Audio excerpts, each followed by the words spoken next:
Hello, everyone, and welcome to this new webinar jointly organized by Wikifarmer and the Global Plant Council. This webinar will talk about new breeding technologies and gene-edited crops, what they are, what they aren't, and what is the situation in different parts of the world. This webinar will be recorded, and I'm going to start recording right now.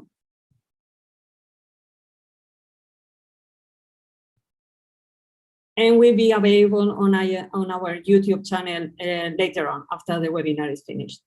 First, I would like to introduce myself. I'm Isabel Mendoza. I'm the Communications Officer for the Global Plant Council. What is the Global Plant Council? It's a global coalition of plant science organizations. Currently, we are 27 organizations around the globe. And we work to raise awareness about the importance of plant science for society, building a community and a sense of community for said plant scientists. And we try to be a voice of reference for plant science and plant scientists around the world. And how we do that? We have a bunch of different activities. One is showcasing the latest plant research on our website and social media platforms. We publish a new plant science story every day. Then we host the ECRI network, the Early Career Researchers International Network for Plant Scientists, where we help young researchers to find the first job, to write grants with their networking, and also giving them tools on how to communicate their science and increase their impact. We also issue policy and policy statements of interest for the plant science community in order to help policymakers make better decisions. And we also host webinars such as this one, and also others with just on our own or with different partners. So that was quick from my side. Thank you all. We are happy to connect through our different social media networks and per email. And now I give the floor to Stella. Stella? Thank you, Isabel. Hello, everyone. I'm Stella. I'm the Senior Content Manager of Wikifarmer, and I'm an agronomist with a master's degree in plant breeding. And I would like to present Wikifarmer to you briefly. Okay, I guess you can see my screen.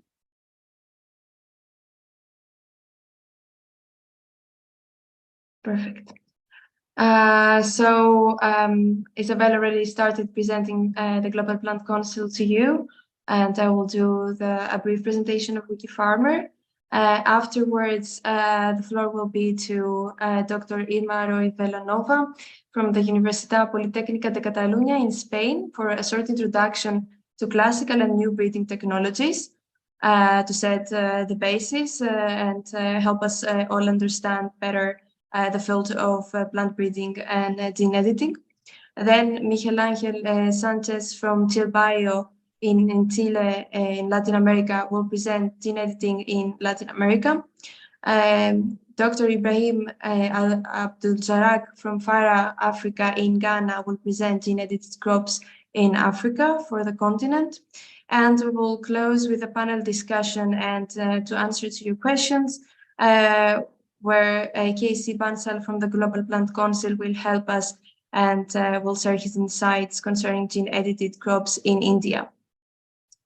Our attendees for today, you will see that almost half of them are coming from countries of Asia, above 20% are coming from Europe, and around 40% are coming from Africa and America.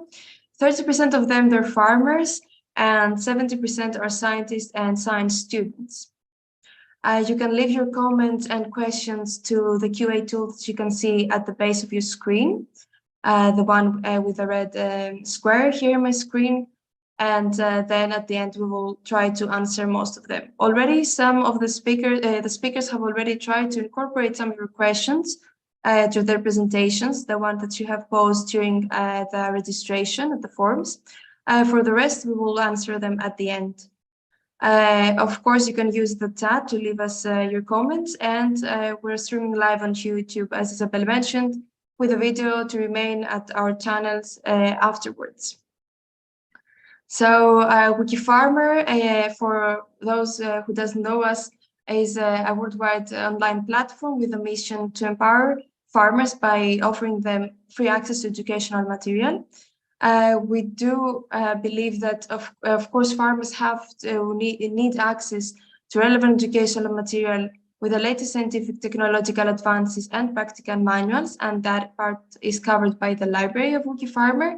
But also we have the online marketplace where farmers can showcase their production for free, name a price for their products, and compete fairly in the local and global marketplace.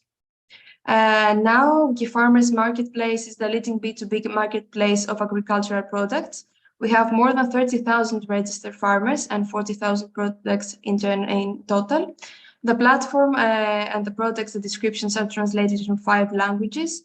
And as I mentioned, having a profile there is completely free. As for the library, we are honored that FAO has characterized as the Wikipedia of farming. The content is completely free to access for everyone. And to help everyone understand it better, we translated into 17 languages. We just added Polish as a new language, and is constantly enriched. The past 6 years that Wikifarmer is up and running, we had more than 80 million single visitors coming to the platform from all over the world, as you can see. And on the right, you can see the top 20 countries based on the number of visitors. As I mentioned, the content is very rich, and every day we try to add new content that is useful for the farmers. So you will find a very rich sustainability lexicon with terminology relevant to the sector, articles relevant to agricultural machinery and livestock, of course, many cultivation guides for many different crops.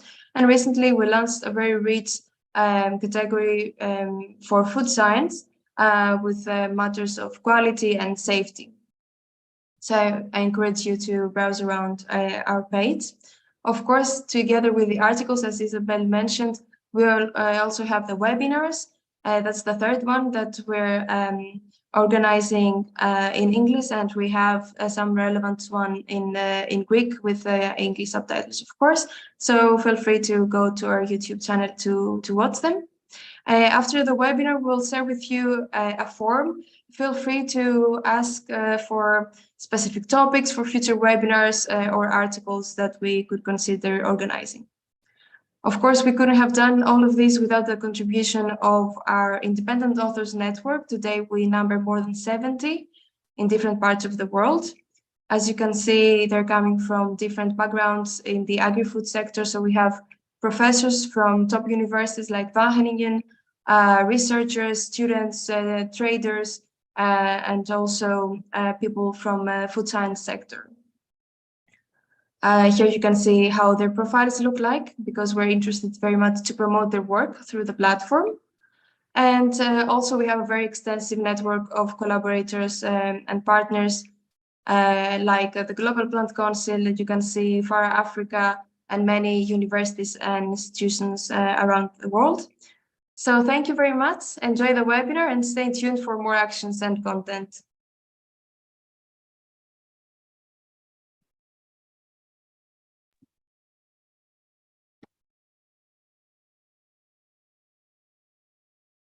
Okay.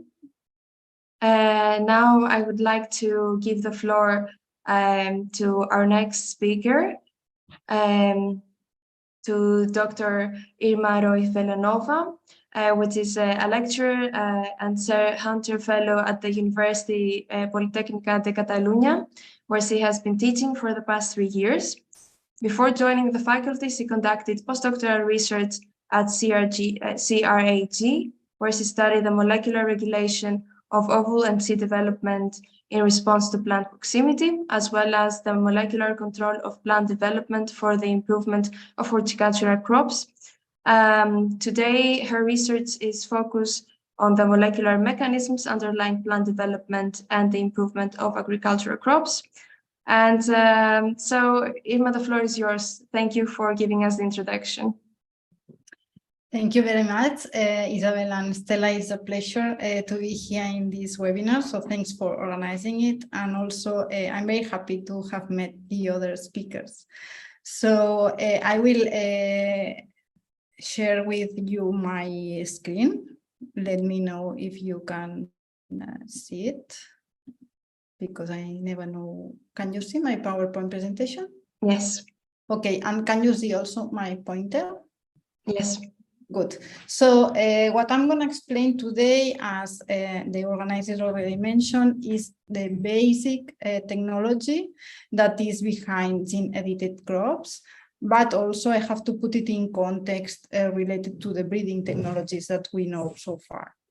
So I have to start a long time ago, almost in prehistory, where wild species were domesticated by Neolithic people, and they became cultivated plants. So the crops that we know, we can say that with this domestication, agriculture was born. Later on, many years later, we managed to improve these crops, and we can do this because we have scientific knowledge coming from Darwin and his theory of evolution by natural selection, and also because Mendel described the laws of inheritance working with peas. And this knowledge allowed us to introduce gene variability by selecting varieties with interesting agronomical traits. Afterwards, Watson Crick and Rosalind Franklin discovered and described DNA structure, and this opened the doors to new technologies. And from this time on, other techniques, you can see here some words that are underlined, and these are techniques like mutagenesis or in vitro culture techniques, allowed us to better develop these crops. How can we do this? On one side, with mutagenesis, as we will see in a moment, we can induce genetic variability, but also DNA technology allow us to develop the transgenesis technology. So we could develop the transgenic plants with introduction of selected genes. I will explain this further later on. And also the CRISPR-Cas gene editing technology, which is the topic of this webinar, obtaining in this way edited plants with the introduction or mutation of selected genes in a directed place. And you will see that I will make a point on this direct word.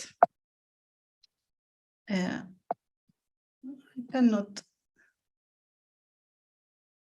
Okay, so as you will know, plants have cells, and inside these cells we have the chromosomes where the DNA is condensed.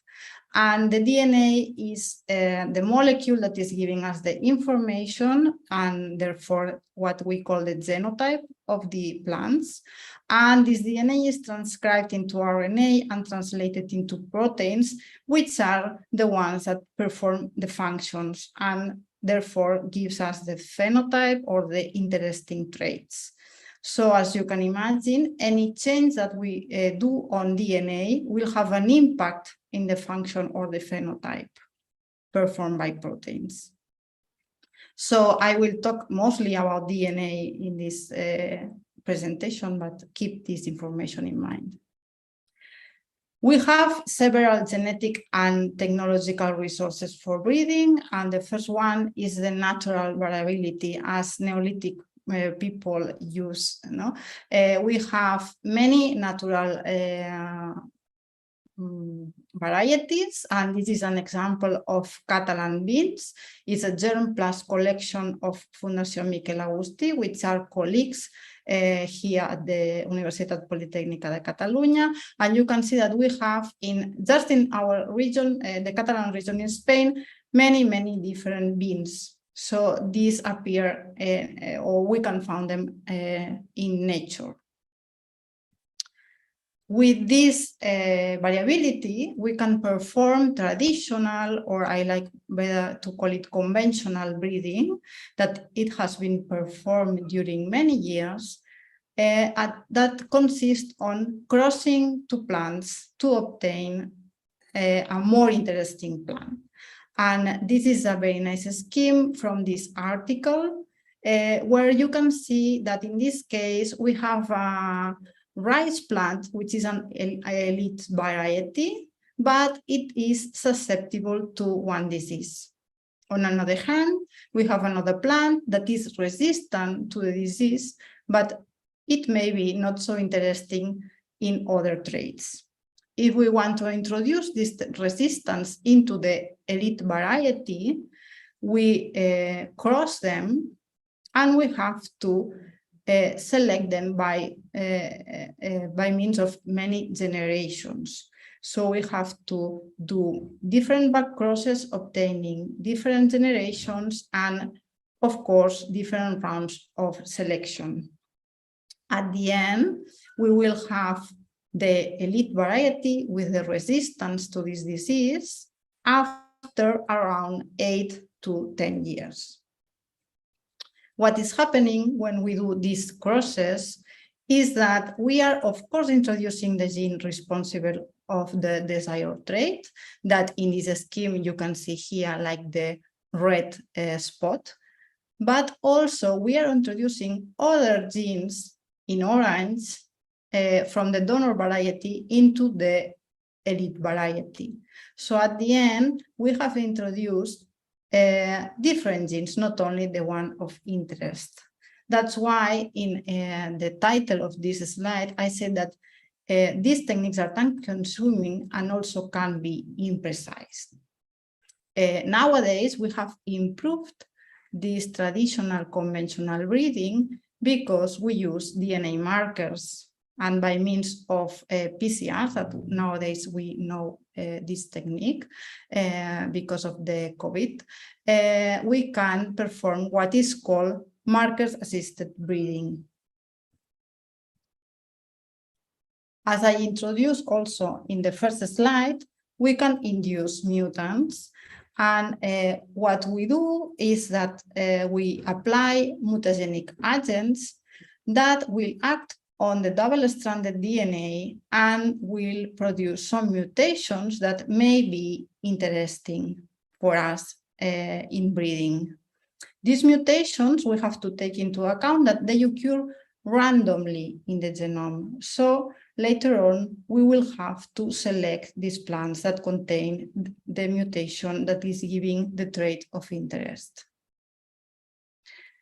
This technique has been widely used, and chemical or physical agents have been used to obtain more than 3,000 commercialized varieties. If we go back to this scheme that we have seen previously before, we can take this elite variety that, if you remember, was susceptible to the disease.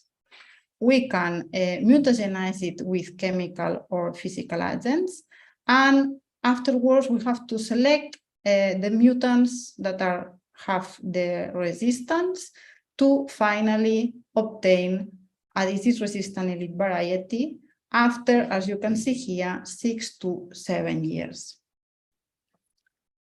So let's see what technology can do for us. Biotechnology came out with the solution, let's say, of the transgenics. So transgenics are based on genetic engineering and allow us to introduce a single gene or genes responsible of the trait of interest. If we go back to this scheme that we had before, now we will only introduce this gene in red into the genome of the elite variety. So if I do a cartoon about this, I can say that in the double-stranded DNA, a foreign gene that carries the trait of interest is incorporated. And we also have to keep in mind here that this transgene is integrated randomly in the genome, we cannot control where it goes. So when we develop transgenics, we have to first select this donor gene. So this is the design of the transgenic plant.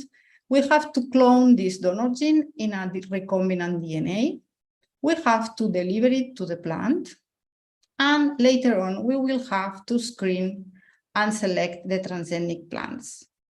What do we want? We will select the plants that contain the transgene, meaning the genotype, and that show the trait or phenotype of interest.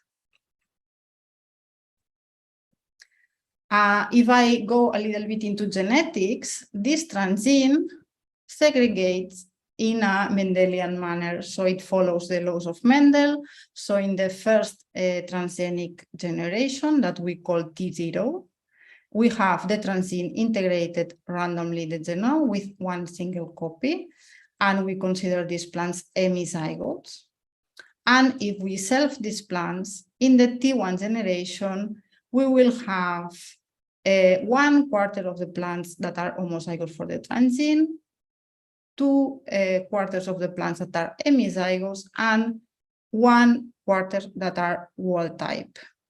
But these three that contain 1 or 2 copies of the transgene could show the interesting phenotype.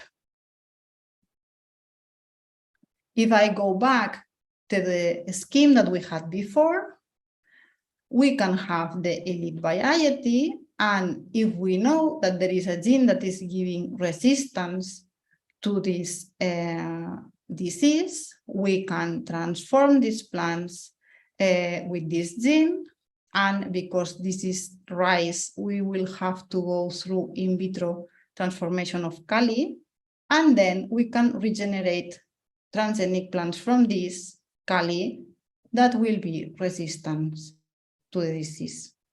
This shortens a little bit the timing. It's 4 to 6 years.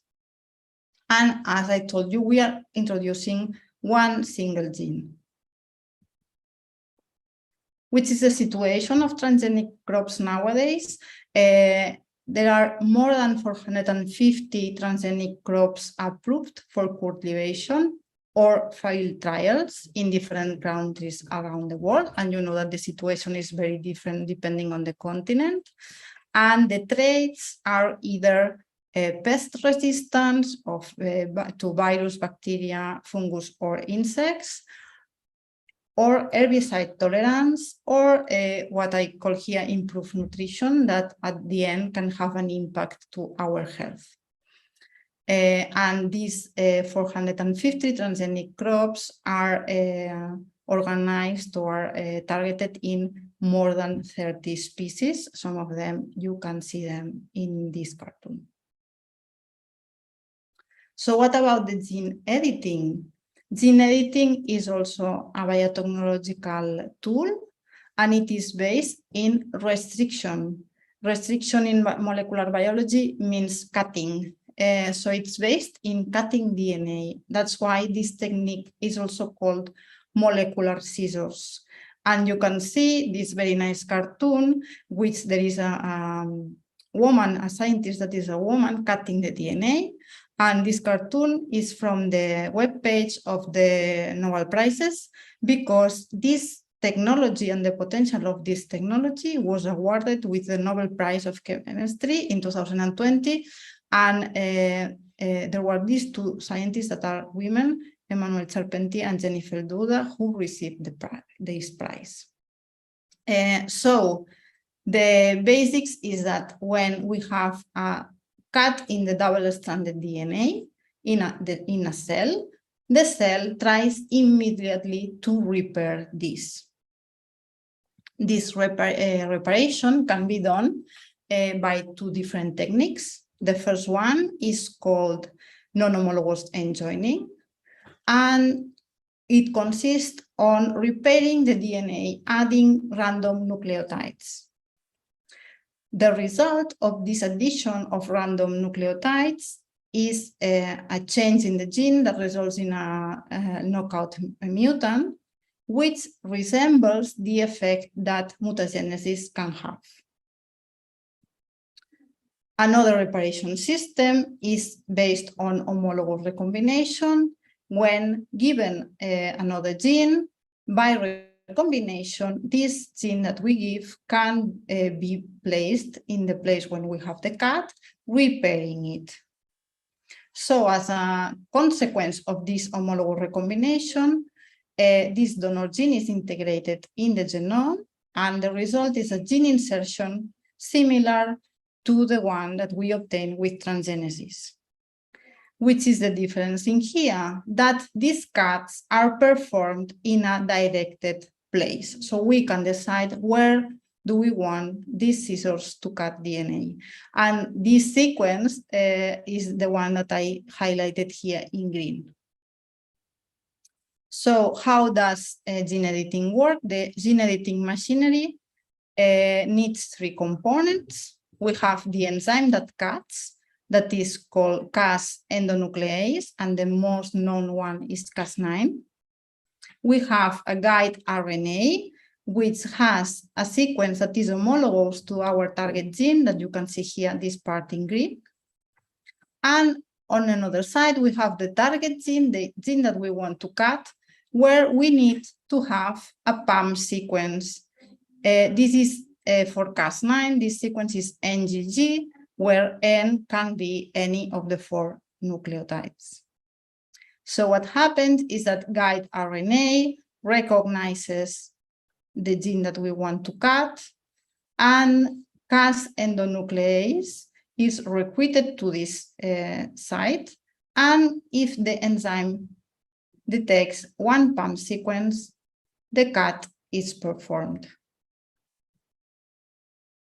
So to do gene editing, as I told you that this is a biotechnological tool, we have also to design, we have to choose which Cas endonuclease we want to use, and also to design our guide RNA against the gene that we want to cut. We have to clone this as well in a recombinant DNA, and we have to deliver it into the plant. And afterwards, again, we have to screen and select the plants of our interest. But the difference is that in this case, we will keep the plants with the edition, which means the mutation or the introduction of the gene, without the transgene. That means we don't want this machinery anymore, and with, of course, the trait of the phenotype of interest. So if I go back to segregations in the CRISPR edition that we do through transgenesis, in the first generation, that I call it here G0, we have from on one side the transgene integrated randomly in the genome, the transgene that is carrying the CRISPR machinery, and this machinery, when it's expressed, will produce the mutation in the directed place where we have decided to cut. When we self these plants, these two things, the CRISPR machinery and the mutation, segregate independently. This means that in the following generation, we can keep the plants that do not contain the CRISPR machinery, so the transgene anymore, but they contain only the mutation. So even if we use transgenesis in gene editing, we can discard this machinery and this transgene in the second generation. If we go back to this scheme that I have been showing before, we can have this elite variety, which is susceptible to a disease. And if we know that there is a gene that we can target specifically, and this targeting will give resistance to the plant, we can do gene editing. And again, we will transform Cali and we'll regenerate plants, and we will have the elite resistant variety. And this is also faster than the conventional or traditional breeding techniques. The situation about gene editing crops is the following. It has been applied to more than 40 crops in different countries, targeting genes related to agronomical traits, food and feed quality, and resistance or tolerance to abiotic or biotic stresses. But there are a few commercialized gene-edited crops. And if you want to know more, it is very nicely reviewed in this article from Nature Genetics. So summarizing, I have been comparing conventional breeding with mutagenesis, with transgenics, with genome editing. This is a very promising tool nowadays because, as I told you, we can direct the machinery to a specific target. And I would like to finish saying that for future breeding that we need or we expect to be sustainable, safe, diverse, that addresses climate change and famine, but that this is an urgent thing that we have to do. Gene editing is a very powerful tool, but we don't have to forget all the other resources that we have, including one that I didn't mention in this presentation, which is crop management, that is also very important. So this is all from my side. Thanks for your attention. I will answer some questions if you have them later on, but I'm sure that some contents will appear later on in the talks of my colleagues. So thank you very much. And I will try to stop sharing my screen. Okay. Thank you so much, Dr. Roig Villanova. And I'm sure there will come a lot of questions from the technical side. And now I'm pleased to introduce Miguel Ángel Sanchez. Miguel Ángel Sanchez is the Executive Director of ChileBio, Crop Life. He has a PhD in biological sciences and over 10 years of experience within the biotechnology industry, managing complex regulatory issues related with gene editing and transgenics and so on, with cross-functional expertise in government and public affairs. He has 3 notable achievements that he himself highlights. It's including contributed to the Chile regulatory and freedom to operate framework, deploying successful advocacy and acceptance communication programs, and developing Latin American hub for the excellence through stewardship for plant biotech. So, Miguel Ángel, please start whenever you're ready. Thank you very much, Isabel. First of all, I would like to thank organizers for the invitation to participate in this activity, Wikifarmers and Global Plant Council. And of course, I would like to say thank you to Dr. Irma Roig Villanova for her great introduction to this topic. Well,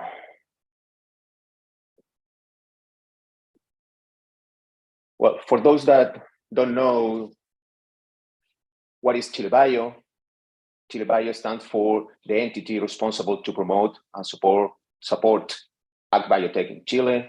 Our purposes is communicate the need for science in the agriculture of the future, and advocacy and outreach are the foundations of our strategy.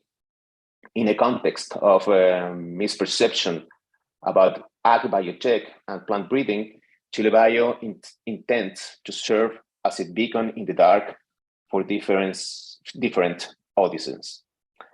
We have more than 12 years communicating science and promoting ag biotech, and every year we conduct a lot of different activities, including talks. We work with press media, we create contents, we also publish scientific reports and book chapters, and we hold a strong community on social networks. So you are all invited to join us to any of our platforms. To start, I would like to highlight and refresh the challenges for a sustainable agriculture. First of all, we need to increase the food production for a growing population, considering a less availability of arable lands. We need to be more friendly to the environment and reduce deforestation. That considers also use less assets like water, fertilizers, and pesticides too. We need to reduce crop losses from pests, weeds, diseases, and climate crisis. Remember that at least 30% of what is intended to be produced by farmers is lost by pests, weeds, and diseases. We need also to increase the nutritional content and food security, and to ensure farmers' welfare. And please do not forget economical considerations are a key component of sustainability. Thus, reconciling sustainability with agricultural productivity in the face of climate change relies strongly on the development of resilient, high-yielding crops of superior nutritional value that can be grown more resource efficiently. In that context, breeders are using the latest technologies to conduct their work and induce new genetic variation to adapt crops to the challenges that we need to address. If you see here, since the beginning of plant breeding with technologies like crossbreeding approaches, then through mutagenesis, then GMOs, and nowadays with genome editing, plant breeders are constantly getting access to more precise and efficient methods. This plant breeding innovation is based, of course, on scientific knowledge, and all the improvements and breakthroughs that are being adopted rapidly by public and private sectors in order to face the challenges that I mentioned previously. There are different tools to carry out genome editing in plants. However, those techniques based on CRISPR systems are the most attractive for breeders because of their simplicity, versatility, efficiency, precision, and low costs compared to other tools. Through genome editing techniques, we can get different kinds of products. We can produce GMOs if we want, but also we can obtain products that are indistinguished from those obtained by conventional plant breeding or those that appear spontaneously in nature with no biotech. So it is necessary to keep that in mind, that we can get different kind of products. In one cases, they can be considered GMOs. In another cases, they can be considered non-GMOs or conventional plants. So if we compare GMOs with genome editing, when we speak about a GMO, we are adding through biotechnology a gene coming from another organism in nature with the objective that the specific protein will allow us to improve a specific trait. On the other hand, with gene editing, final products do not contain foreign DNA. These techniques are being used mainly to turn off specific genes. What kind of genes? Those that produce specific proteins that prevent adaptation to the challenges of agriculture.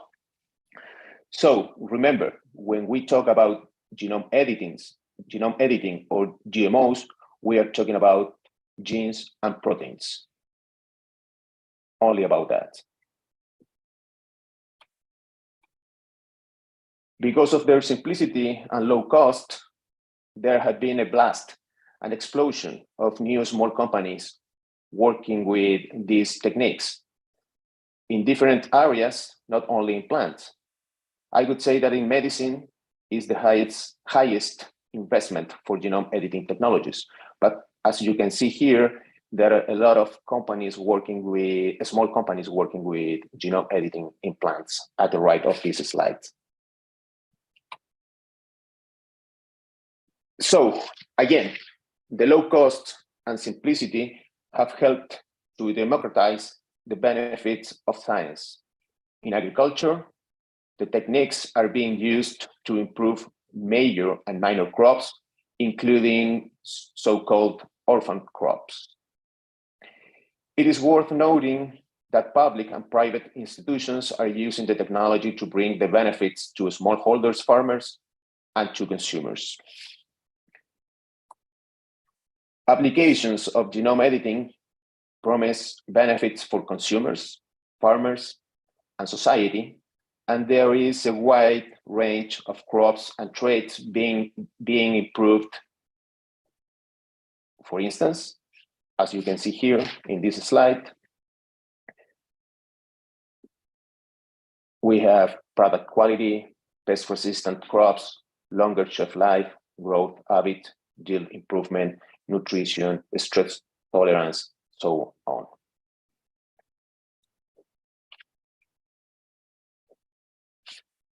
One of the main advantages of genome editing in comparison with other approaches is the time to get a new variety or product. Time is reduced considerably, and almost in 5 years is expected to have a new variety available for farmers and consumers.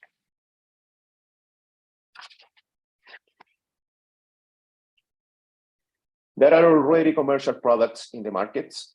For instance, in Japan, there is a tomato containing high amounts of an amino acid, GABA, targeting through mutagenesis 2 genes through CRISPR-Cas9. This tomato can help prevent high blood pressure. In the US, there is a soybean edited by another technique, TALEN, not CRISPR in this case, and this soybean produces an oil with a high content of omega-9 oleic acid.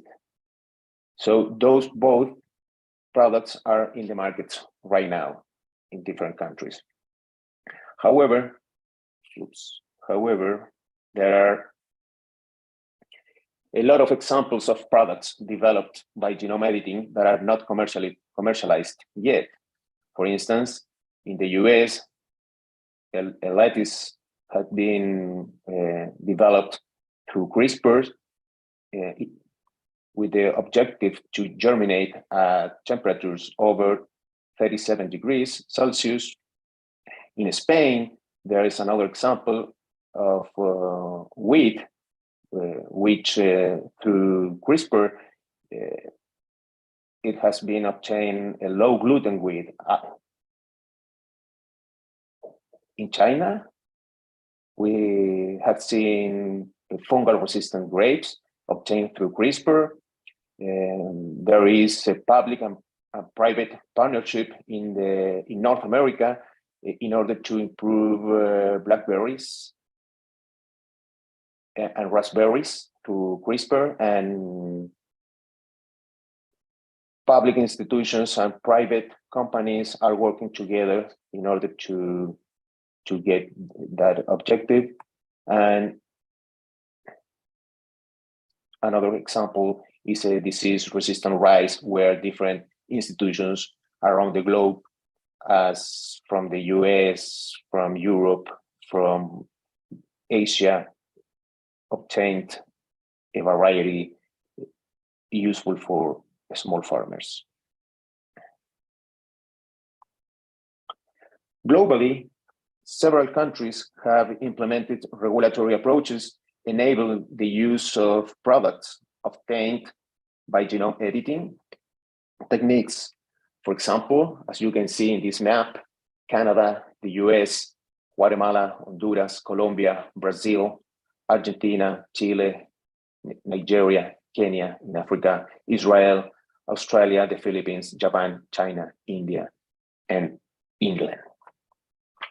Specifically, in Latin America, countries have moved forward establishing key definitions in their regulatory frameworks. For instance, countries regulate GMOs based on the definition provided by Cartagena Protocol, issued in 2001.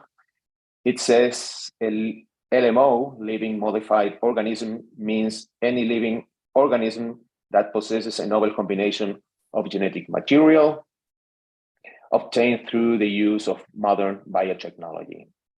In general terms, modern biotechnology stands for genetic engineering. However, was not clear what a novel combination of genetic material stands for.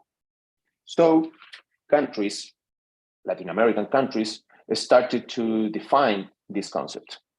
In general terms, it was defined as the presence of foreign DNA. So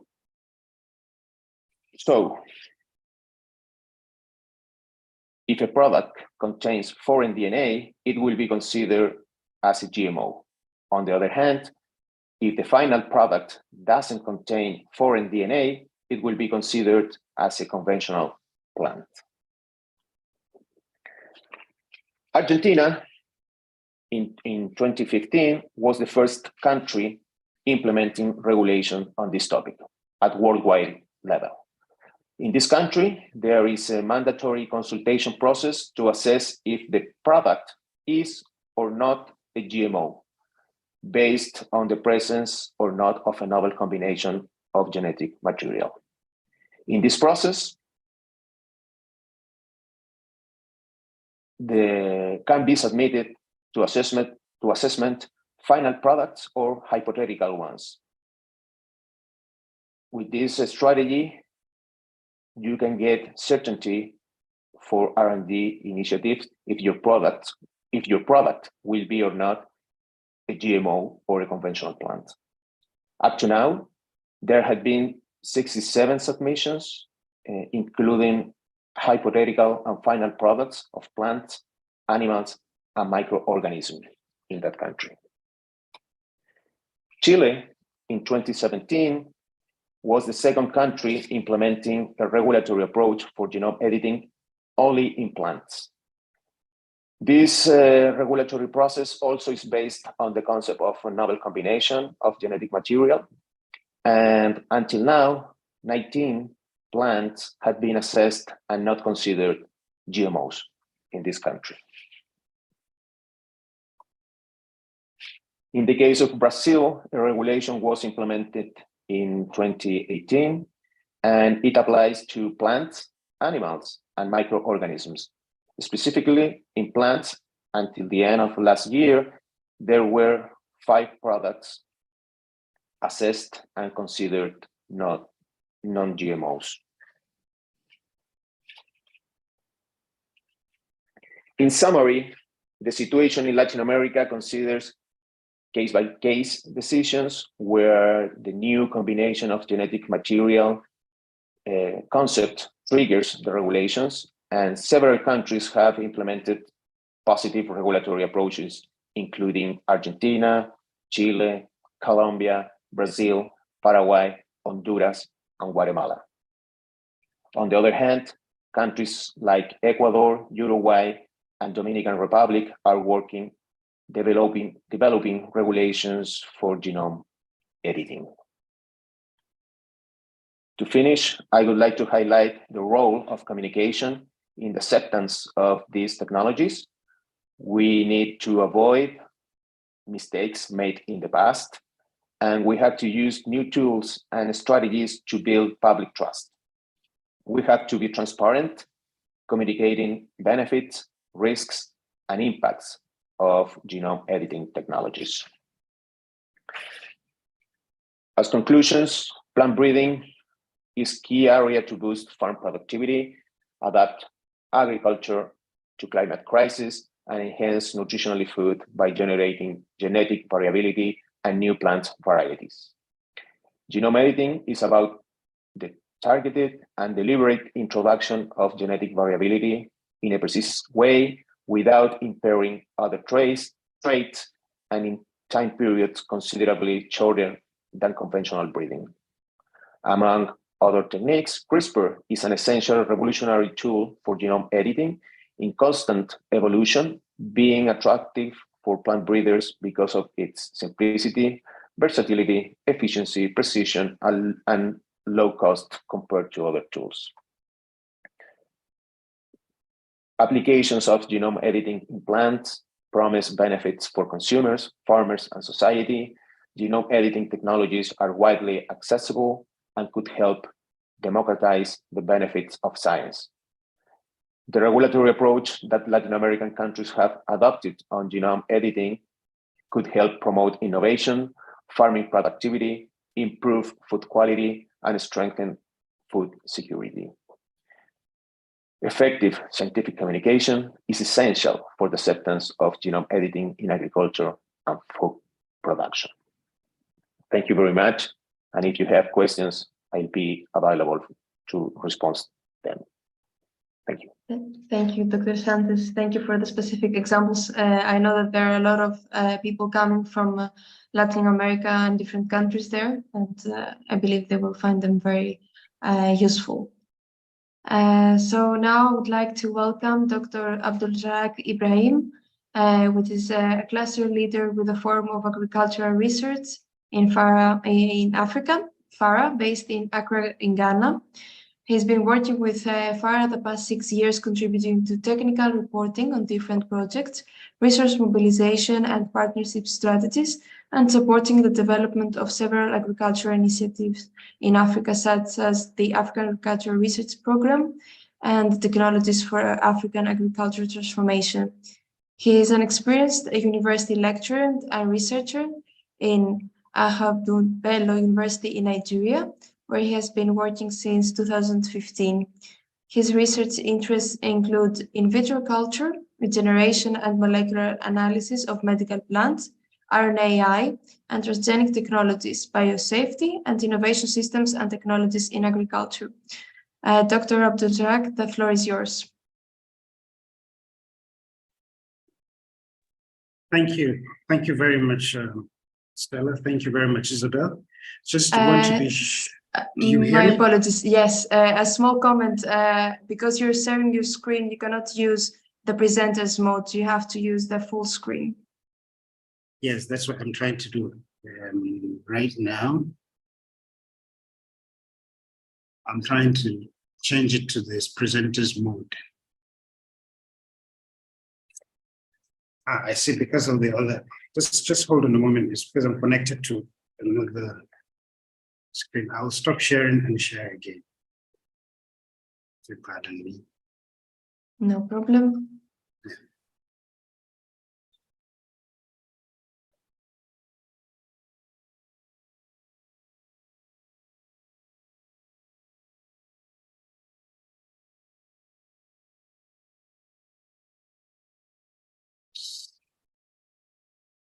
Still the same thing, right? Yes. It's not giving me the option to share as a presenter from here. It's normally supposed to be a duplicate slideshow, but it's not giving me that option.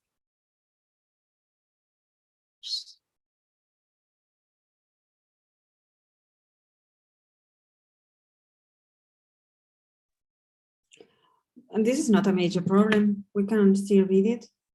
Yeah, that's true. It's quite clear. Yes, but let me just give it one last trial. Mm-hmm.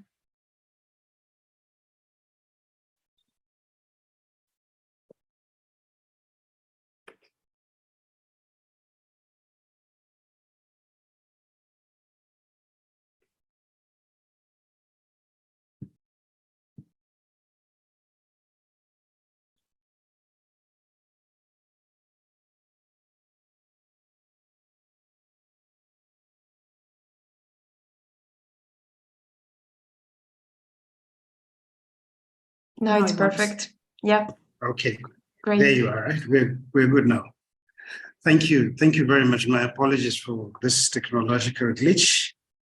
Let me start by thanking you, Stella and Isabel, the organizers behind this webinar, and my colleagues on the panel, and obviously the participants. It's a great pleasure for me to be here with you today to make this presentation. I have already been introduced. My name is Abdulrazak Ibrahim. I am a Nigerian, but I work here at the Forum for Agricultural Research in Africa, where I lead the Capacity Development and Future Scenarios Group. And that is also where the African Seed and Biotechnology Partnership Platform, ASBPP Secretariat, is located. So the topic is to talk a little about gene-edited crops in Africa. This, although I've been working in the past 6 years, most of the times engaging with stakeholders at the level of research coordination, is a topic that's really very dear to me as a molecular biologist myself. So I'm really very excited and delighted to be with you this afternoon. Here, this is an outline of what I will be attempting to speak. I will speak a little about FARA and the Secretariat, try to create that link between the overall objectives of the African Agricultural Development Plan and programs, and talk a little about biological revolutions, and bring together the African context in terms of genome editing, and bring down also to the lessons that we have been learning from leaders in tropical agriculture, particularly Brazil, and then conclude. So FARA is the Forum for Agricultural Research in Africa. We are the apex organization responsible for coordinating research, agricultural research and innovation, in science and technology generally in Africa, as a diplomatic mission here in Accra, and we work across the different regions in all the 55 countries in Africa, working with the research institutes, research centers, colleges of agriculture. And parts of our core function is, as you can see, observatory, advocacy, capacity strengthening, knowledge and information sharing, and partnership. So the kind of work that we do at the Secretariat actually cuts across these 5 functions. And at the Secretariat of the ASBPP, we work with various stakeholders, different members that are part of the steering group, which is the body responsible for coordinating and oversight of the Secretariat. But there are various organizations that we work with. I think you will recognize most of them. And so we support them in various areas, and there are 10 components of the program.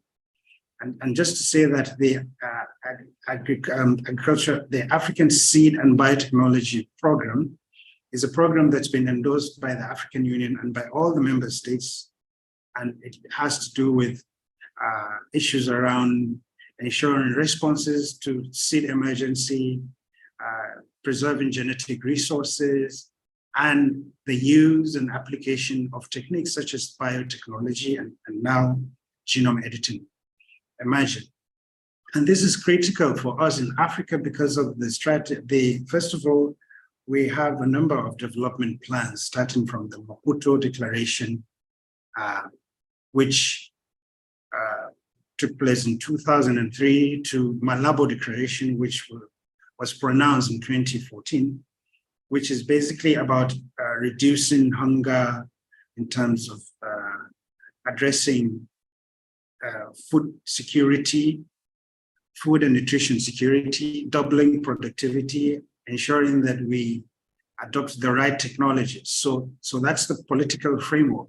But in terms of the technical way to do it, that's the CADAP, which is the Comprehensive Africa Agricultural Development Plan. And FARA is one of the pillar institutions implementing this program. And here, just to show you a sort of historical background in terms of how far we have come. And unfortunately, at the moment, based on the last assessment in terms of the targets of CADAP, what we see is that most of the countries will not really achieve attain these goals of CAADP if we go business as usual. Here you see this table. Countries in green are those who will achieve the CAADP goals, including doubling productivity. Those in blue are on track and may achieve it, depending on vulnerabilities and shocks that may come along the way. And those in red will not achieve it. So you can see that we really have a lot of work to do. And that is why technologies like genome editing and biotech, in combination with all the other traditional methods of breeding, are quite relevant.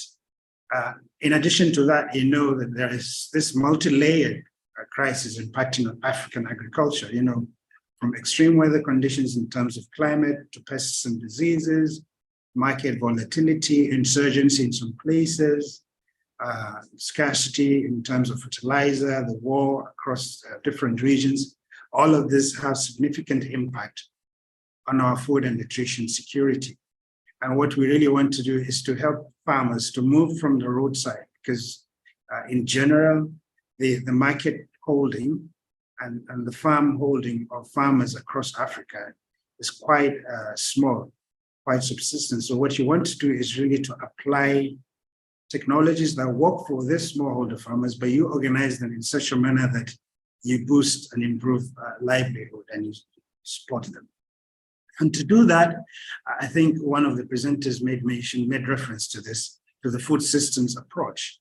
To do that, you really have to look at it in the global perspective by applying the food system approach, so that you understand what are the drivers, what are the triggers, what is the system itself, in fact, and what are the outcomes that you expect, and how can you shape the future. And in shaping that future, one of the ways that you can do that is by applying the appropriate technology, including genome editing technologies. So I just spoke about this. I'll quickly skip it. It's just to bring the context of food systems approach. And so the challenges in our agri-food system is that we need to produce more food on less land with less water, in conditions that are increasingly unpredictable with less manual labor, cut down on waste and losses, and produce more nutritious food and move up the value chain. And for this, you need to apply science and technology.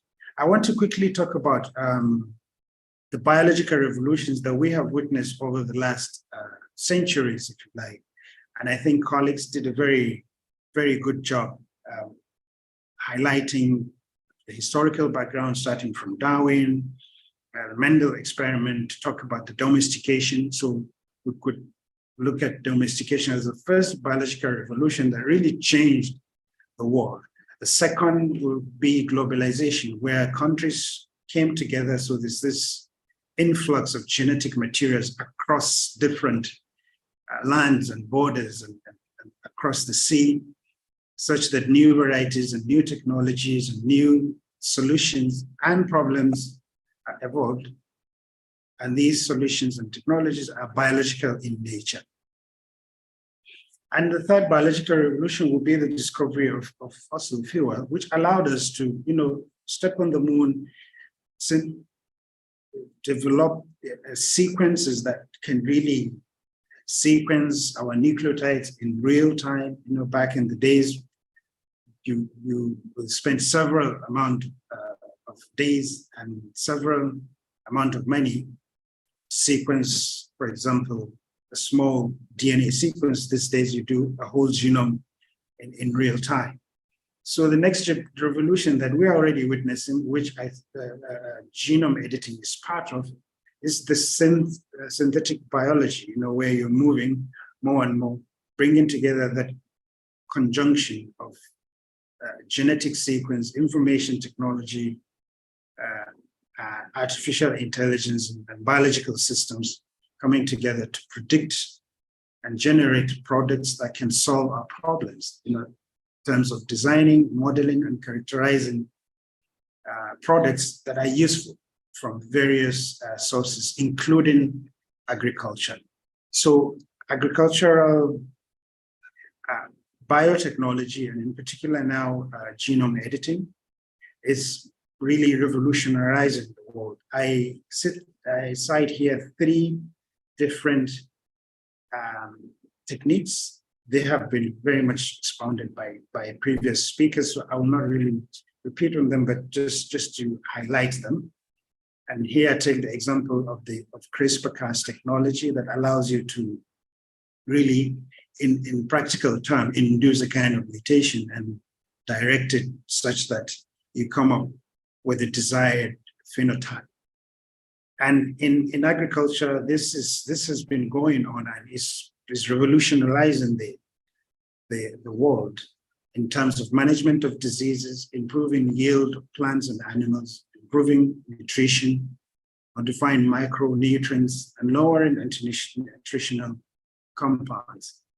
And I share here with you the evolving landscape in terms of what is happening globally. I think a colleague earlier shared a similar information, but just to give a general background, particularly focusing on Africa, we are at, if you like, at a stage where it's kicking off. But with digital transformation that's happening globally and the opening up of the digital spaces and communication and network across different continents and regions, a lot of the processes required in adopting these technologies and developing and adopting and domesticating these technologies are really being fast-tracked by a number of countries, notably Nigeria, Kenya, and a few others. And here I thought I should just put together some of the traits that are introduced in plants using genome editing. Some are agroeconomic value, some attempt to improve food and feed, some to bring about tolerance to biotic stresses, etc. And this table gives a sort of summary of who are the global leaders in terms of deposition of patents generated through genome editing. You see this significant dominance from the United States, but quite a few from other countries as well, from China, Saudi Arabia, and so on. And here, a number of crops that have been benefiting either at the level of research or in the pipeline, sometimes in confined field trials, that are benefiting from this technology, from barley to tomato, cassava, cucumber, banana, and so on. More examples of some of these commodities and crops that are where CRISPR-Cas and other genome editing technologies are applied, including the avian leukosis virus group in chicken and mastitis infested cattle. But in terms of Africa, coming down to be very, very specific, last year we held a kind of an appraisal of, we interrogated who is doing what in Africa at the level of the basic research itself, at the level of applied research, in terms of funding, who is funding genome editing, in terms of partnership, in terms of the biosafety regulations and the policies underlining them. So we tried to take stock of the different players and institutions. And this data that I got from ISAAA summarizes, the kind of research that are ongoing on the continent on regional basis. I will refer you to the page to look more closely at this work, but just to say that we kind of, like I mentioned earlier, we kind of have an early start, thanks to the opening of first of all, the donor support group that are willing to support the scaling of these technologies, adoption of the technologies, and also leadership from many tropical countries, countries where the crops that stand to benefit from these technologies and bring about the economic transformation that we all desire are being practiced. For example, India, China, Brazil, and elsewhere.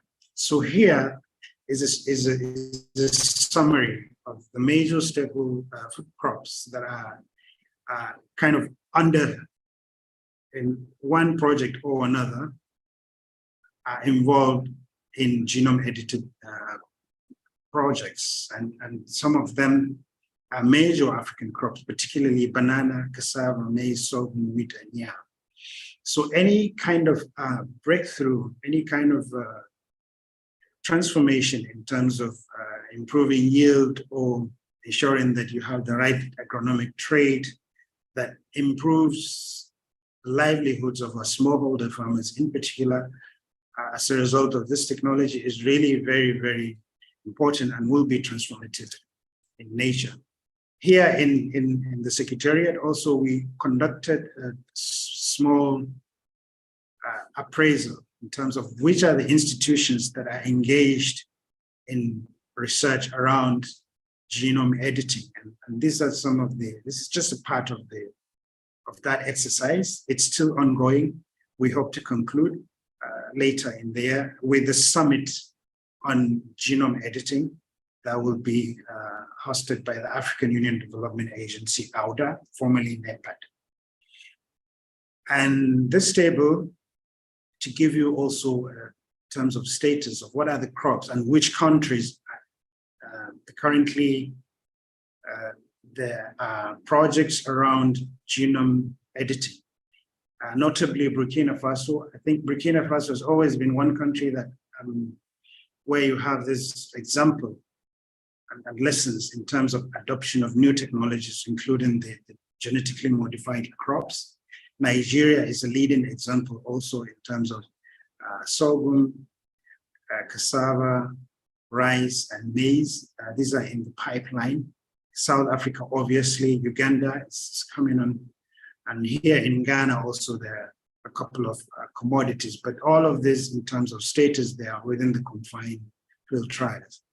And hopefully, as we advance in terms of science communication, in terms of demonstrating and communicating the benefit and risks of these different technologies, more countries will adopt and the technologies will be scaled.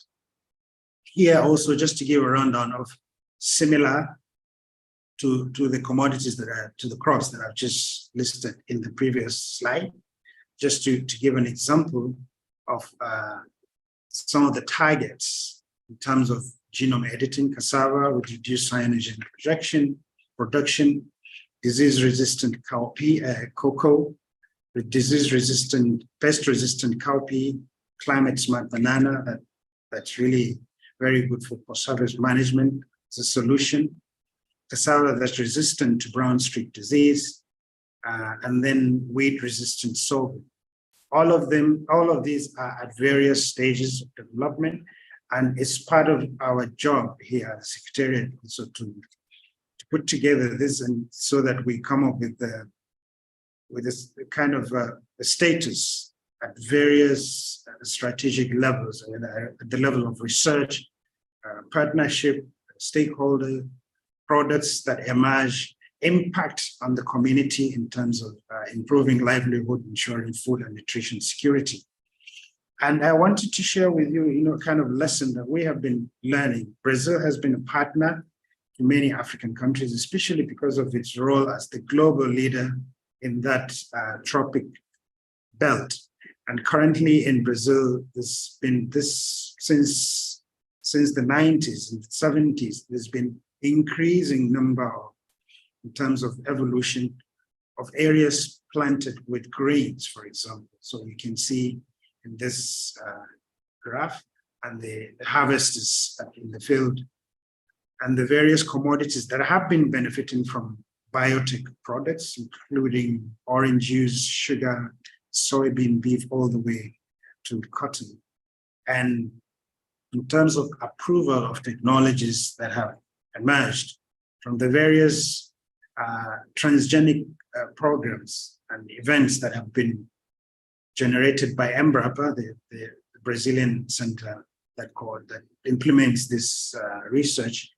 There's quite a number of them: soybean, eucalyptus, dry bean, mosquito, maize, and cotton. And the reason why these examples and the example of Brazil is quite important is because the commodities and the crops that benefit from these technologies are quite relevant also to most African countries. And I also conflate sort of the technologies in terms of genetically modified crops and the genome edited crops in the pipeline. But particularly right now, the latest ongoing research and products emerging from Brazil are sugarcane and soybean. Sugarcane that has a greater digestibility, more sugar production, especially, and also in the production of second generation ethanol. And then soybean that does not have an anti-nutritional factor, a lectin product. And in Brazil, there's this enabling environment that's created by the ChileBio, as it's called, it's the National Committee on Biosecurity, Biosafety, which Nigeria and a few other countries in Africa are kind of adopting and trying to see how they can apply similar strategies, especially in terms of partnership. Because as you know, one of the criticisms that's always been directed against the adoption of the technology is monopoly, by sometimes the private sector. So the Embrapa model, the Brazilian model, often is a start of partnership where the research is implemented purely by the public. There's one standard. By public institution, there's one standard. And then when there's partnership between the public institution and the private sector, there's another practice, but for the good of the nation, if you like. So these are the kind of flexible and really dynamic biosafety approaches that we should apply in many African countries. Here, to show you an example of how some of these products are out there in the market, on the shelves. These are all different products with the T label on them, designating transgenic, right?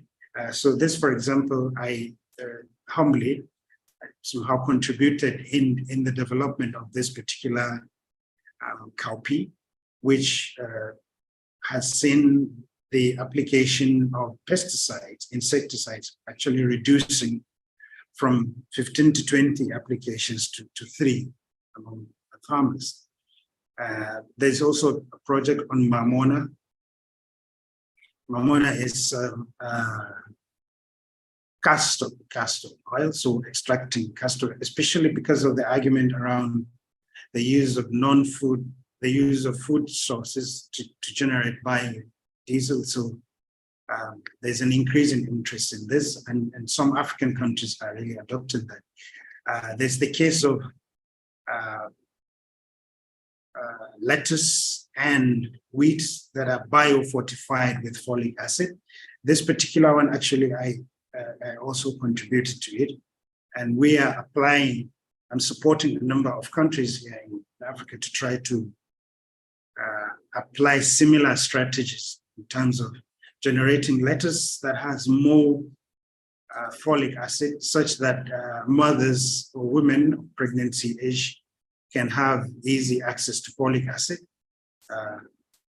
And then with that, ensure that they give birth to healthy babies. So that's my picture during my work when we developed a patent around lettuce. That is, in this case, it was lettuce that was engineered to have tolerance to whitefly using the RNA interference technology. So in terms of the status of the laws themselves, the legislation on the release of GM crops, and now gene-edited crops in some countries, because what's been happening is that as countries where many countries, as they are debating the transgenic laws and the GM crops, and then you now have these new technologies emerging, which in many countries are not subjected to the same kind of biosafety scrutiny. So we realize that, we've been debating a lot. And we've debated so much such that there's a new technology that, may bring everything down. So let's really go back to the drawing board and review. So what is happening is that in many countries, our experts and different legal practitioners are going back to the table and sitting down and reviewing their legislation and processes to ensure that they do not only address the GM crops, but they also address the genome edited crops. This is also the case in Nigeria and many other countries that you see on this table. And I just wanted to share here the 7 governance principles. I think the previous presenter made a good point about, communicating benefit, ensuring public trust, transparency. All of these are encapsulated in these principles. And then in terms of sustainable consumption, also as you adopt and scale technologies, there are key principles that we really need to ensure that we adhere to as experts, as policy makers, as communicators of science, and so on, supported by governance and regulations and policies to ensure that we attain that safe and just space for humanity, the so-called the donut, where you do the right trade-off in terms of adopting the right technology, but ensuring that you do not harm the environment, and so on. And I just wanted to conclude kind of with this thinking, see if you can make sense of it. What I say is that, I've mentioned the 3 biological revolutions that we have gone through, and the 4th that we are going through now, enabled by the power of genome editing. And what I will say is that if I look back, I would say I will still like to go through the same revolution all over again, so that we can have all the benefits that we enjoy now in terms of longevity, in terms of antibiotics, in terms of products, but at the same time, also the risks in terms of being more conscious to manage them and be responsible and sustain the environment. So I want to conclude this presentation by saying that although the risk of gene editing cannot be reduced to 0, it can significantly reduce with the right approach, policy and regulation can be reduced, and that it's a very important part of our future food system, which is a system that provides healthy, sustainable and affordable food for all of us. And with this, I want to thank you very much, and I'm very much open to questions and answers. Thank you.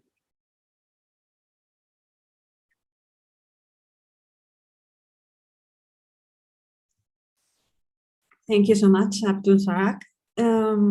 Now we have reached the point of the Q&A. So feel free to introduce your questions in the tool that is called Q&A. That is, it should be shown in the bar of your Zoom. It will be difficult to follow all the questions that are posted in the chat, so please use the specific tool. We have a lot of questions that have already come through the registration form, so we will start with those. However, I would like to introduce again, it was a very short introduction at the very beginning, Dr. KC Bansal. He will join us during the Q&A with another different perspective, this time coming from India. Dr. KC Bansal is the board director at the Global Plant Council and a former director of the National Bureau of Plant Genetic Resources of the Indian Council of Agricultural Research, and is also an elected fellow of the National Academy of Agricultural Sciences and the National Academy of Science in India. His research interests abroad and include, among others, the functional genomics and transgenic development for abiotic stress tolerance in plants. So Casey, thank you for being here with us. And I will start asking a question that has come up a couple of times during in the form, and I think it's you have kind of answered it, but just to be precise. So the question is, what are the available gene-edited crops in the market? Not the approved ones, but the ones that are already on the market. I think Miguel Angel has addressed at least 2 of them. Yes, as I told you in my presentation, there are only 2 products in the market right now. One of them is tomato in Japan. It was developed by a university, Tsukuba University, and the objective of that tomato is to improve nutritional content of the vegetable and to avoid problems with blood pressure. The other product is commercialized in the US, is the soybean, and it also has nutritional improvement, and it accumulate high contents of omega-9, and so it prevents problems with cardiovascular problems or heart attacks and so on. So those are the examples in the markets right now globally. Mm-hmm. And there are a lot of products coming in the near future in different countries, different continents, everywhere.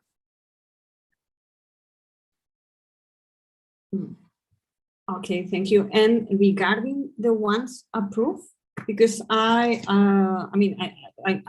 know this is a very difficult question. I saw that in the presentation by Dr. Roig Villanova, she mentioned that there were 450 transgenic, not gene-edited crops that were approved.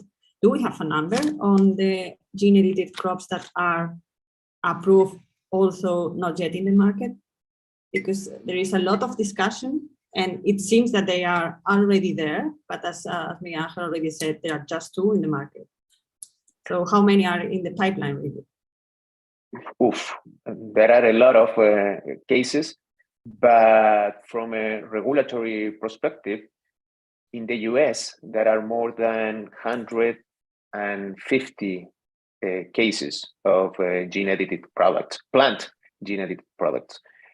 But it will depend on the country, on the systems, regulatory systems. For instance, as I showed you, in Latin America, Chile has 19 products approved. The exact word is not approved because the products are assessed in order to conclude if they are GMOs or not, nothing else. If it is a GMO, you have to follow all the rules related to GMOs. If it is not a GMO, it's a conventional plant, so it has to follow just rules related to conventional plants. In Chile, there are 19 products assessed and considered not GMOs. In Brazil, 5 plants have been considered non-GMO. In Argentina, there are 67 consultations, but remember that they include hypothetical and final products. So most of them are hypothetical, and I don't have this exact number of how many are real final products, but it is about 10 or 14. But I have not that number. So probably from what you just said, a couple of hundreds are putting all together all countries that are allowing this kind of technology. Yeah, so, and I have I have a slide showing that in Europe, EU SAGE make a database containing more than 500 products obtained by genome editing. Not in the market, all of them, but it's a good example of what is going on in different countries, different continents, more than 60 crops, and more than 50 traits, and so on. So people are really active on this. Thank you.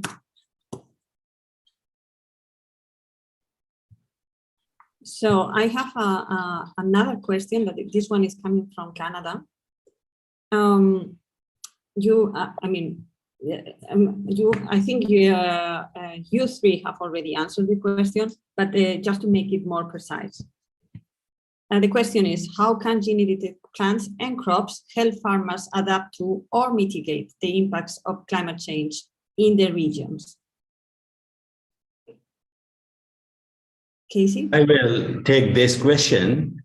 The major goal of the plant breeders is to develop high-yielding crop varieties anywhere in the globe to increase the food production, and that too meeting the ever-increasing demand by the increasing population. But of late, as you all know, that the world is watching, the change in the climate, and which is happening very fast. And we need to take care of that as well to increase the production still, but in a sustainable way, with least damaging to the environment, and also at the same time developing crops, varieties which are adapted to some of the changes in the climate which is taking place. So here, apart from increasing the yield, which has been, the main forte of increasing in production, by conventional plant breeding, now we are in a stage where we can try to increase the resource use efficiency, particularly of fertilizers, of water, which are very important resources for increasing production. Fertilizers, when we talk about it, they are directly contributing as a manufacturing process to the greenhouse gas emissions. And also when these fertilizers are applied, for example, to crop like paddy or rice, there's a lot of emission of methane. So now there's a possibility of, in fact, cutting down on the use of these fertilizers by developing plants through genome editing, which are more efficient in utilization of, for example, nitrogen, once it is applied in the form of urea or in other forms. And not only this, that there is a possibility of increasing the water use efficiency of these plants through the process of genome editing, as has been already demonstrated in rice by certain researchers globally, also including in India. We have developed, which is in the process, of course, of approval by the competent authorities in India, which can, save about 25% of water requirement by crop like rice, which otherwise requires a lot of water. So there are several options and avenues now opened up with the availability of this technology, genome editing, by which you can improve crop plants, not only rice, even all the crop plants which thrive on more utilization of fertilizers. So we don't want to now continue with that and would like to cut down on the use of fertilizers or other agrochemicals, in fact, also pesticides and fungicides, and even water, on even saving land, in the whole process for increasing production at the same time. Thank you, Casey. Yeah, thank you. So another question that we've received from the Secretary of the Convention of Biological Diversity from Canada is, what type of capacity development and technology transfer is assumed by companies in the Global South?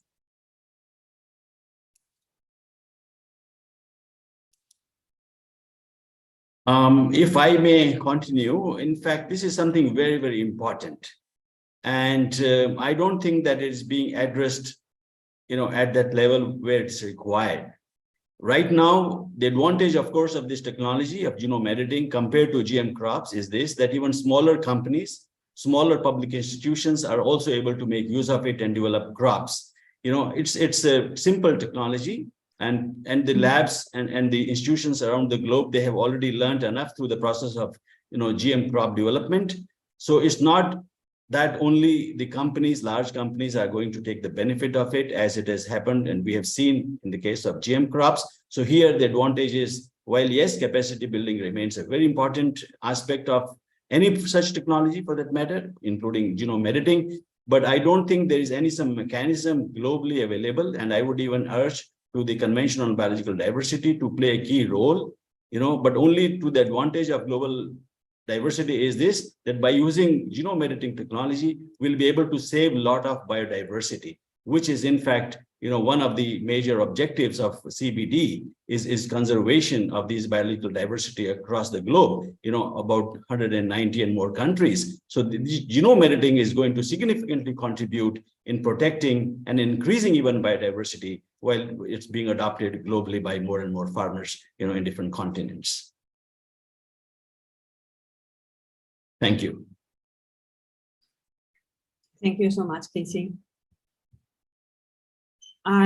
This is the first time that I thought that really this possibility that you just mentioned, that the gene editing is a much simpler, because it's a much simpler technology than transgenics, allows smaller companies and smaller labs to go into these endeavors. So thank you for opening at least my eyes. So I have another question, and this one is, I'm trying to find who has made this question. Yes, there is, it's again related with the business that it's related to gene-edited crops. It's this question was posted in the chat box by Sanchez. What is the status of gene-edited plants in terms of intellectual properties? Can they be patented? And how does this affect the relation between providers of gene-edited plants and growers? So I can say something about that. Please keep in mind that in most countries, plants are not able to be patented. Technology inside the plant can be patented in most of countries. Plants or seeds can be opted by PVPs, plant variety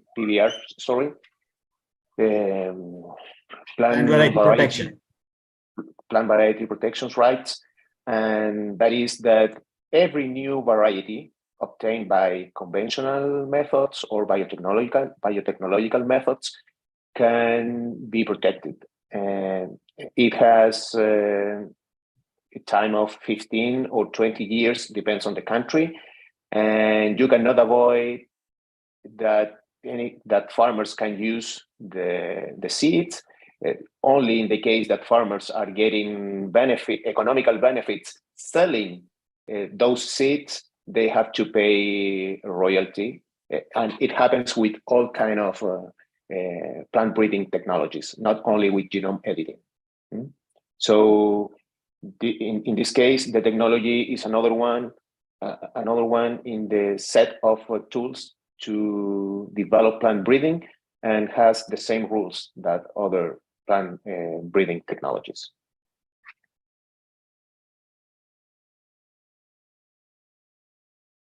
Thank you, Dr. Sanchez.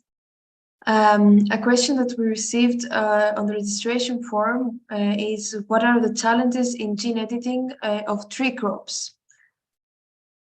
Because so far we're talking about vegetables and cereals, but we haven't mentioned tree crops so much. Does any speaker want to give it a try?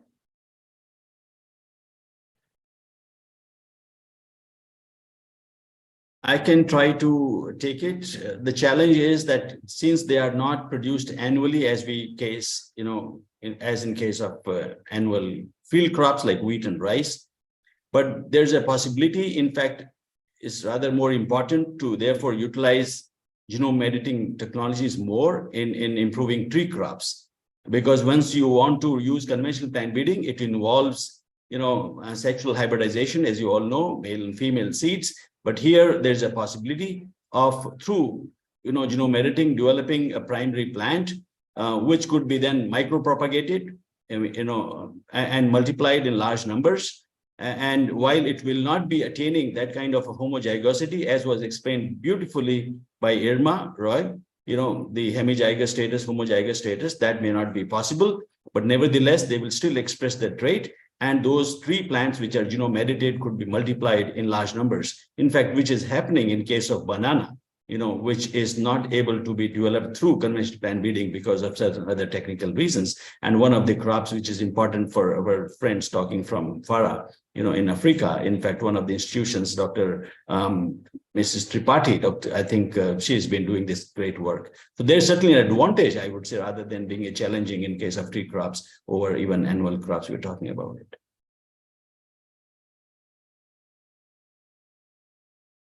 Thank you, Casey. Sure. If I may just, can you hear me from this computer? Because sorry, I have to change computer. Yeah, thanks, Casey, for the explanation. And yeah, in this case, I think the in vitro techniques, the combination of genome editing with the in vitro multiplication techniques will be key. So it will be very important to select from which cells we start to work. But yeah, I think it will be easier. So different issues that now cannot be addressed with other breeding techniques, I think in tree crops could be addressed by genome editing together with in vitro cultivation. Thank you, Irma. Yeah, and Isabel, I just wanted to contribute that, in terms of the tree crops, for example, I know that eucalyptus is a target of many molecular engineering strategies, especially in terms of products, although you need to strike that balance with, the application of the technology on that tree crop and environment. So I believe one of the solutions that our scientists will be looking at is to try to get the balance in terms of trade-off. And perhaps genome editing may be one of that strategy that they're applying in that respect. And let's not forget also there are other beneficiaries of this technology, mosquito, for example. Yeah, because when you look at the One Health framework in terms of the interplay between environment, human, and human and health and animal health, these are all interconnected, and at some point you have to look at that as systemic approach and see which is the right technology to apply and how do you regulate it sustainably. Thank you, and over. Thank you. May I add something else, because there is a related question in the chat. So Sanchez is saying that in trees we cannot segregate out the transgene. And previously there was another question about genome edit or gene editing tools not using transgenesis. So this is not so developed as a transgenic approach, but there are many laboratories investigating about how to transfer this machinery without the transgene, and this can involve nanoparticles or microinjections. So this could be done in trees. So if there are some issues with the transgenes, because of course we cannot cross the trees until they reach maturity, let's say, we can try these other approaches. So I hope that with this I'm answering two questions in one. So there are alternatives, they are not so explored, but they involve using virus as viral vectors instead of agrobacterium, microinjection or transformation via microinjection or magnetosection, which is called, of the gametes. So if we can combine these new techniques with, of course, in vitro and the genome editing machinery, this can be a solution. Okay. Yes, and there are some examples of that in fruit trees, like apple trees, orange trees, and so on. So that is a reality, it's happening now, and also there is a lot of research trying to improve those methods.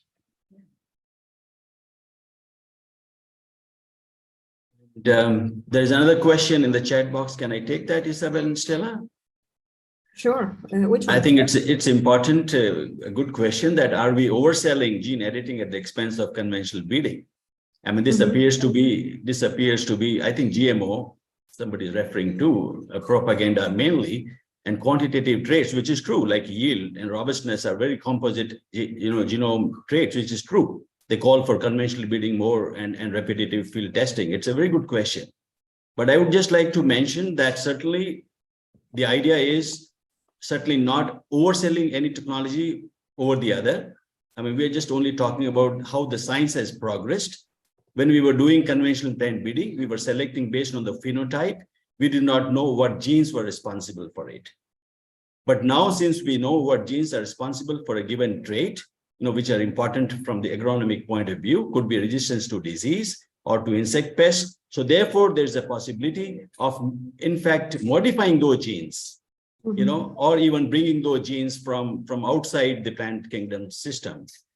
That was, you know, through genetic modification, through GM crops. But now through genome editing, actually speaking, we are in a very happy situation that we are only playing to create the variation which is already existing in the nature. You know, there is a natural genetic variation. Now, this technology allows us to bring that change precisely in that particular gene of a particular nucleotide, you know, and therefore this technology certainly will, you know, will increase the production manifold. Not only this, increasing production or yield alone is important, but by the way, yield, yes, it's a composite trait, no doubt. Maybe thousands of genes are responsible, we do not know. But there are examples, for example, in rice, whereby mutating a certain gene or set of genes controlling grain number, for example, or controlling tiller number, for example, it has been demonstrated that yes, you can even increase yield by modifying, you know, through genome editing certain genes. And I must also tell here that the genes is not only, yes, gene is responsible for making only one protein, but then that protein could be acting as a particular factor, transcription factor, which can control thousands of genes downstream. So even if one particular, you know, the transcription factor encoding gene can be manipulated endogenously, the existing gene, there is a possibility of increasing even yield as well, and we're talking about it. And more so, we have to move, you know, and this is only just one tool. Genome editing is just one complete supplementary tool available to the conventional plant breeding, you know. And here the idea is, again, I just mentioned before, that we cannot damage the environment anymore as we've been doing it. We agree, you know, for increasing the production. But I think to increase production now per unit land area more and more, we need to adopt some of these technologies, and there's a lot of potential which needs to be realized. And as our friends have presented beautifully, could it be yield or resistance to diseases, or increase in the nutrition quality, or getting rid of any anti-nutritional factor, you know, and all. Now we can try to do it in a more precise and accurate, and saving resources and time, which is very important. So this technology is just one technology, you know, available to supplement ongoing efforts of plant breeding throughout the globe. Thank you.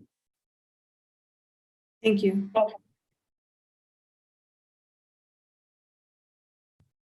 Thank you, KC. I know that you are a big proponent of natural biodiversity.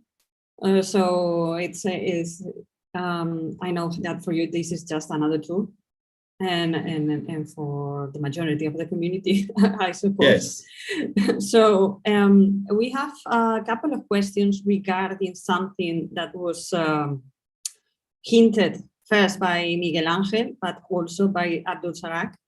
It's about communication. So there is a specific question by the one representative of the National Biosafety Authority in Kenya, and how to effectively lead negotiations with stakeholders, effective messaging, communication to shape the regulatory frameworks. What would be a good method? Yes, I think we need to be transparent. Mm-hmm. That's a key component of communication. We need to build public trust, communicating benefits, risks, and everything in a simple way. I would say that in the past, one of the main problems was to communicating in a very confused vocabulary, with using science with difficult words and concepts, and nobody understood what they were trying to say. So we have to avoid those mistakes, trying to communicate with the new tools. We have now social networks, different platforms. There are a lot of audiences willing to know more details about the origin of our food. For instance, most of them don't know about plant breeding and the role that it has in our food security. So I would say that we need to communicate in a simple way, being transparent, and that's it. to make it look simple. That's what exactly I think Wikifarmers and Wikipedia, they're doing. And in collaboration with Global Plant Council. This is the whole purpose of this particular webinar, to communicate in a simple way. And you ask us any question, and of course, we'll be happy to answer those as easily as possible. Yeah, and if I may come in here also just to lend voice to what Miguel has said. So in FARA, and on the continent, actually, generally, there's this concept. I think it's very well known, but it's just that we have documented the way that we approach it. It's called, it's a multi-stakeholder approach to science, but we use an instrument that we call innovation platform. What is it? You bring together every possible stakeholder. Let's say you are in a market in Nigeria, there's a problem of cowpea, where there's a new insect or new disease or new virus that's affecting them. So what do? As a scientist or as a convening agency, you bring together every stakeholder around that commodity, the farmer, somebody that with money to invest in adopting technology, the local community, the women group, the youth, we all come together. Then there'll be a scientist who will come and unpack the technologies. This is the list of the technologies that you can apply to address this problem. It may take time, but everyone is around that innovation platform, knowing that when a solution is found, there will be a problem that is solved around that commodity. There will be income that will come to everyone on that platform and so on. We can adopt the same approach, even to the most complicated technologies, because these things, they are done by humans, yeah? So when you sit down together, you really discuss and unpack and speak the right language to the right group, I think we will really deliver and really be able to bring about that transformation. Thank you. And in that context, I would like to add that consumers have to know more about the benefits. In the past, with GMOs, most of the products were developed thinking on farmers. But now with genome editing, products are being developed, thinking on consumers. And they have to perceive the real benefits of that.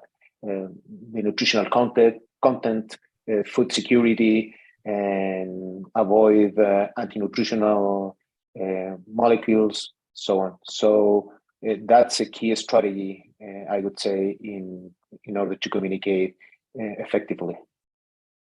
Thank you. Thank you all for your input. Another question that we received at the chat is that one of the most important requirements for effective commercialization of GM or gene-edited varieties is the social license. What can the panelists suggest is the best method to engage stakeholders to obtain the social license? Well, it is a similar question about we were talking about previously. It's all about communications, transparency, consumer, not only farmers, only consumers too at the same time. So I would say the same.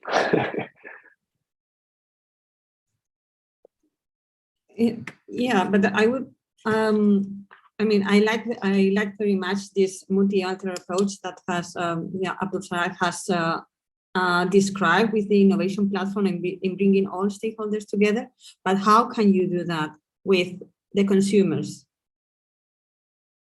in order to get that social license that we are talking about? The consumers are part of the innovation platform, actually, because you're bringing the community. And these days, we even encourage a lot local consumption and local production and consumption. So you're bringing the community, and those are the people that will eventually take up whatever solutions you imagine. So there will always be that local chief in the village who knows everyone, sort of. that is part of the innovation platform. And with that, I think you can reasonably cover some of the consumers, maybe from a new innovation platform. Thank you. Thank you. We have another question that I would like to address before leaving, because we will be here for 2 hours in 4 minutes, so I think that's that will be enough. So there is a question there in the chat about ethical considerations. There are actually 2 questions from the same person about the ethical considerations surrounding gene editing in humans.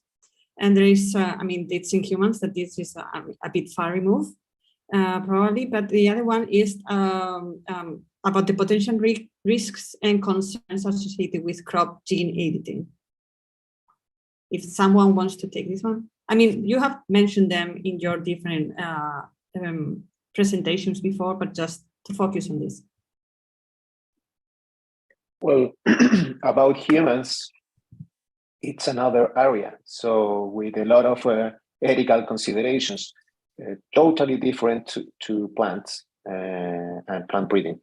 So I would say the answer is very simple.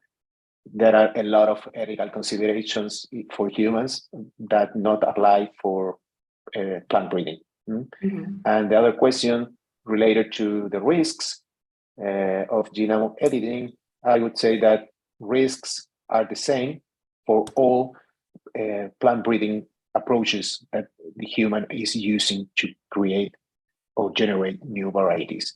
There's no difference on that.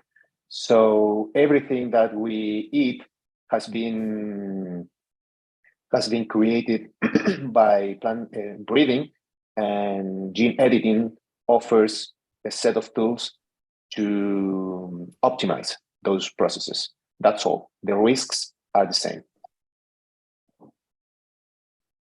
The genome edited crops, or for that matter, genetically modified crops, they're over and above tested, for their biosafety, which the conventional products are not really, because we consider that the products developed through conventional breeding have a history of safe use. So now, even with GM crops for the last over 25 years, globally, while it's being grown and developed in about 28 to 30 countries, but it's consumed in various ways as food and feed in over 70 countries, and for the last more than 25 years. So we can easily say now that even GM crops, with regard to safety, have a history of safe use, and even they are much safer when we talk of the case of genome editing, because as far as first 2 categories, we didn't give much emphasis on those 2 categories in this particular webinar, where we are only mutating or modifying the existing genes of a plant. We call them as SDN1 and SDN2 categories. There's no transgene involved at all. As Irma very clearly mentioned, even if there's a machinery, initially utilized to create those mutations, at well-defined targets, they are segregated out. So the final product is just as good as conventional bred product. And moreover, it's also tested to some extent in some of the countries. And of course, in India, as I think didn't mention before, we have exempted these genome edited crops from biosafety assessment, which is being otherwise used, in case of GM crops. So there is a provision in our rules. We have utilized that provision, and genome edited crops have been exempted because, these 2 categories I'm talking about it, where there's no foreign gene, required or present in the final product. And we are trying to mimic what is happening in nature. Exactly. So exactly. The only difference is that we are trying to do that in a more precise way. That's all. And much faster scale. Much faster scale. Yeah, you're right. If I may add something, in Europe, that I know that we didn't go further in this legal situation in Europe, but the assessment of gene-edited crops, it takes as long as for the transgenic ones, which can be 10 to 15 years of assessment. So the risks are more than checked, I may say.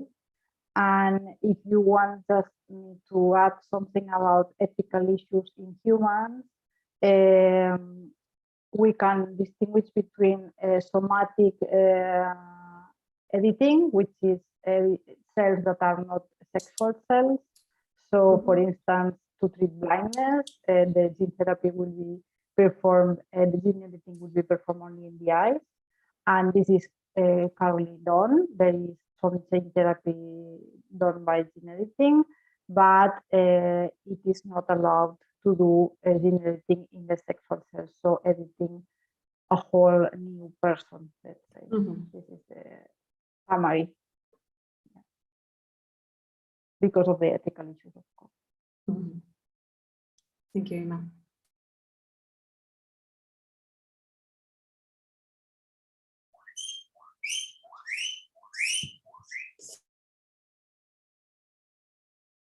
We have lots of other questions, but we have it's already 5 p.m. here on my computer. We've been here for 2 hours, half an hour more than the what was scheduled in the beginning. So thank you. I think we are going to leave the speakers rest. Now is the time. So thank you so much for sharing with your time with us, to spend these 2 hours with us explaining the gene edited crops for everyone from your geographical and professional perspective. And here at the Global Plant Council, we are, as you know, we are organizing other webinars, not yet announced, but they will be soon announced for next month and the month after that. And from my side, thank you so much. You will be able to watch again this webinar on our YouTube channel, and we will fill the information there also with a presentation, Q&A, answer Q&A, and so on. So keep an eye on that. So Stella, do you want to add something? Yes, I would like also to thank all the speakers and all the attendees for the very interesting questions. I think we covered the topic quite well. Of course, we will have a follow-up with, as I mentioned in the chat, also with some articles, having part of the presentations of the speakers in a form of a more, article, not so much of a presentation. And we will try also to share with speakers some of the questions that we didn't manage to answer within the webinar, within the live, and include the answers in these articles that we will share on Wikifarmer. Of course, as Isabel mentioned, the video from YouTube will remain available both at the Global Plant Council's page and Wikifarmers, and we will try to follow up including subtitles also in Greek and Spanish. Thank you all so much for being here and for your insights. Thank you. Thank you, Stella and Isabel. Thank you all. For a great opportunity. Thank you for the opportunity, and thank you particularly for rescheduling this. I remember when we were discussing the time. Thank you. Thank you. Sure. Thank you all. Thank you all. Thank you. It's a great pleasure to meet you all. Nice meeting you. Yes. I hope to see you again soon. For new Bye. friends. Yes. Yes. Miguel, Ibrahim, Thank Irma. you. Bye, Yes. everyone. Bye. Bye. Bye, everyone. Bye-bye. Yes. Bye, Miguel. Thank you. Bye to all the audience, and see you later. Any other opportunity.